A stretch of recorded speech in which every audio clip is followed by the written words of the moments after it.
So again, I'm going to let P of X equal all of that. And in part A, I would use the remainder theorem, because plugging in -1 is not hard mental math. If a -1 is to an odd exponent, does it make sense that it will stay negative? But a -1 to an even exponent will be positive, so this will be -6. 5 times a -1, -5, plus 12 equals 0.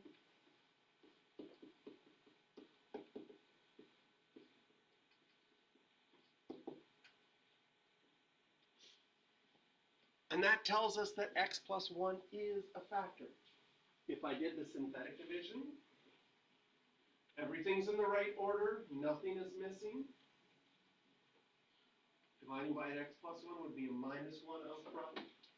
Bring the 1 down, multiply, add, multiply, add, multiply, and add. And we get that remainder of 0. Yes? It is a factor if there's no rest, right? That's right. If the remainder goes completely away, we know it's a factor.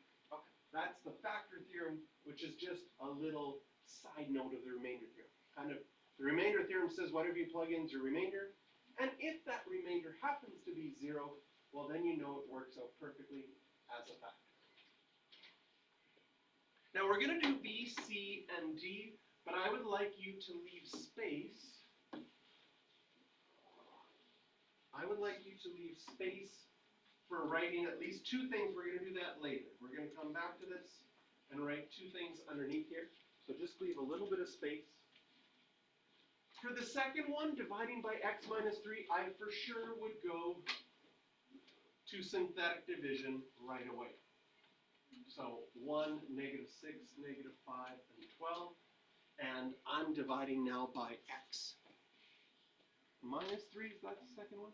Yeah, x minus 3. So there would be a positive 3 up front. Bring down the 1. Multiply. And add. Multiply. -5. Did I type it in right? Oh, you're right. Thank you.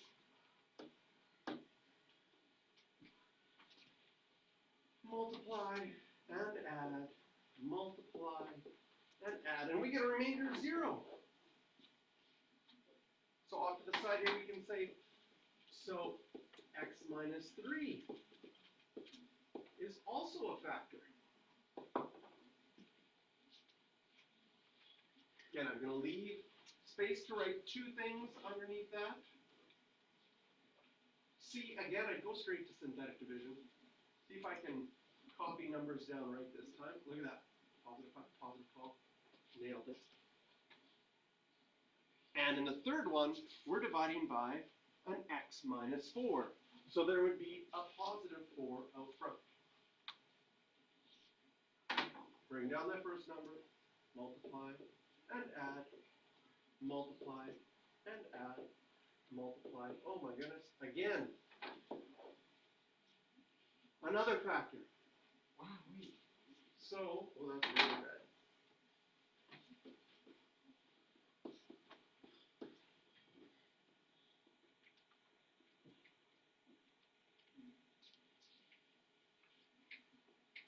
I see a pattern happening here. We'll leave again some space. Everything's a factor. Maybe everything works all the time. There's one more to try. 1, -6, 5, and 12. And now we would have a minus 4 out in front. Bring down the 1, multiply, and add, multiply, and add, multiply. Ooh. We have a remainder. So in the last one,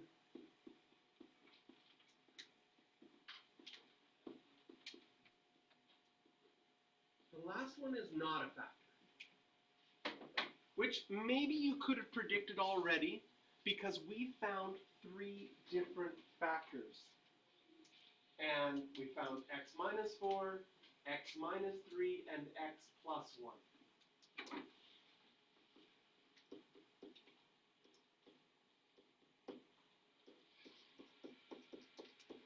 Does it make sense that there would be at most 3 factors for an x cubed? Because x times x times x would give you an x cubed.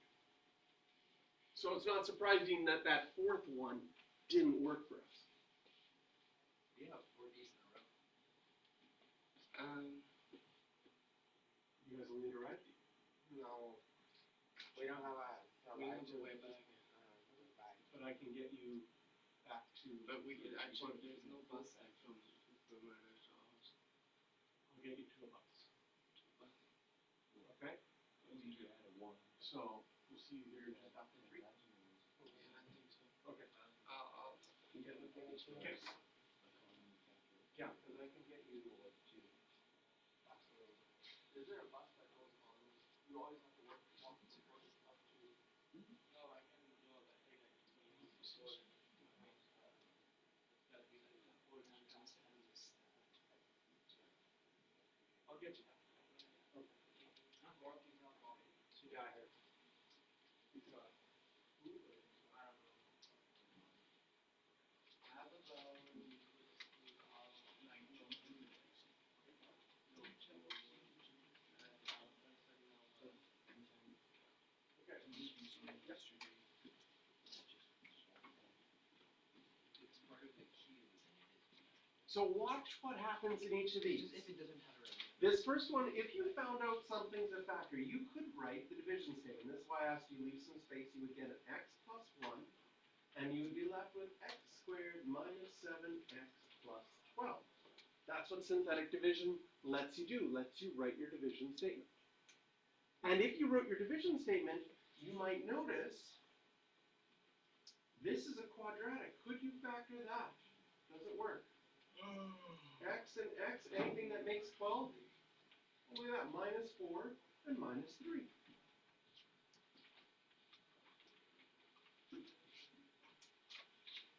For the second one, Just a question. yes. How was the 7 again calculated, like from the factoring thing? This blue 7 right here. No, I mean, a little down, the 7, if you factor, like, how was the calculation? So that 7 comes from the outside and the inside together. They're multiplied and then. They're multiplied minus 3x and minus 4x. Uh-huh. And then since they're like terms, they would get combined to be minus 7x. But isn't it a minus 3x? Or is it just gonna make? Hi, sorry to interrupt. Could Alyssa come to the office, please? Okay, she'll Thank be you. right down. Minus 3x and a minus 4x. Oh, yeah, both. Oh, yeah. Didn't see that. Sorry. Okay. In the second one, if we wrote the division statement, this time we divided by an x minus 3. And we would be left with an x squared minus 3x minus 4. And that might be able to factor as well. X squared, this would have to be x and x. To get a 4, we're going to need a 4 and a 1. The 4 has to be negative, the 1 has to be positive. It's identical to the first one. We just found it in a different order. And same thing with the third one. We wrote the division statement for the third one. We'd have x minus 4, x squared minus 2x minus 3.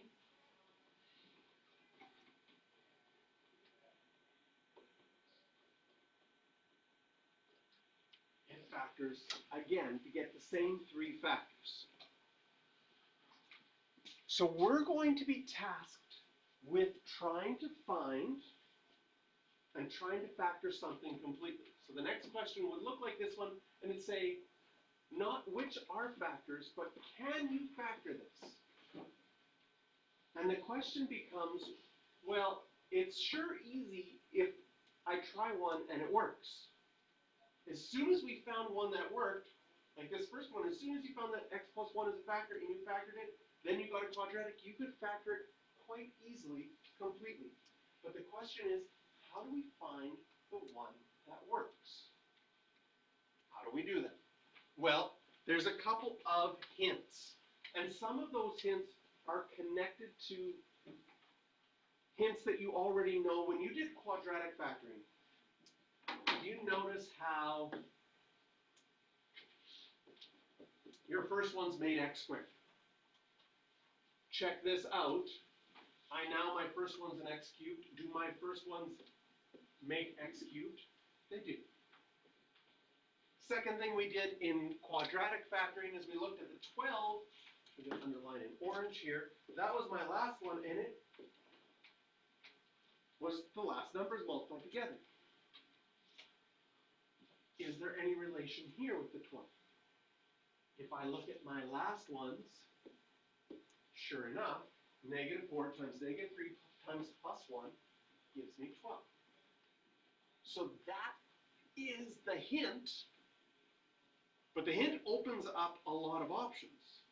Because you're multiplying three things, can you see that you could get 12 with plus or minus 1 and plus or minus 12?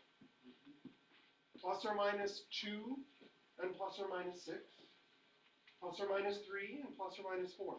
There's a lot of options. We just need to find one of them. And the numbers that work out to this last number, this is called the factor property. I think it's at the end of your, the example there. This is factor theorem, here's the factor property. Nope. Is this fact? No. I got this one. There it is. The factor property. That whatever your last or constant term is in your polynomial, if something's going to be a factor, the number has to divide that final number. So when we look at, well, first I'll give you questions, then we'll go on to example 3. Just 10, 8, and 12.